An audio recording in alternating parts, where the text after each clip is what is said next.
Bəziləri şübhə toxumu atırlar insanların zehninə, qəlblərinə. O şübhə toxumu bundan ibarətdir. Deyirlər, Kərbəla hadisəsi hisslərdən doğan bir hadisə idi. Kərbəla Aşura hisslər üzərində qurulan, hisslərdən doğan bir hadisə idi. Yəni, əgər orada Əbəlfəz ağa o fədakarlığı etdisə, qardaşı idi deyə etdi. Birdən qardaşı olmasaydı, eləməyəcəkdi. Əgər Əli Əkbər o fədakarlığı etdi, bağa görə idi, ata idi.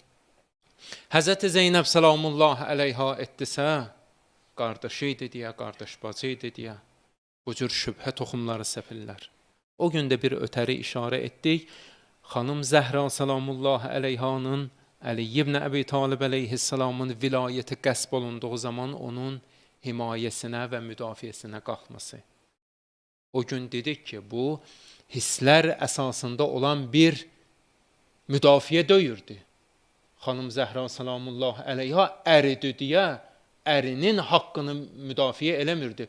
Birdən Əli ibn Əbi Talib əleyhissalamla xanım Zəhra əleyhissalamın arasında heç bir bağ olmasaydı, yenə də xanım Zəhra həmən addımı atıb, həmən qiyamı edəcəkdi, hətta şəhadəti ilə belə tamamlansaydı, qeyri Əli ibn Əbi Talib də olsaydı.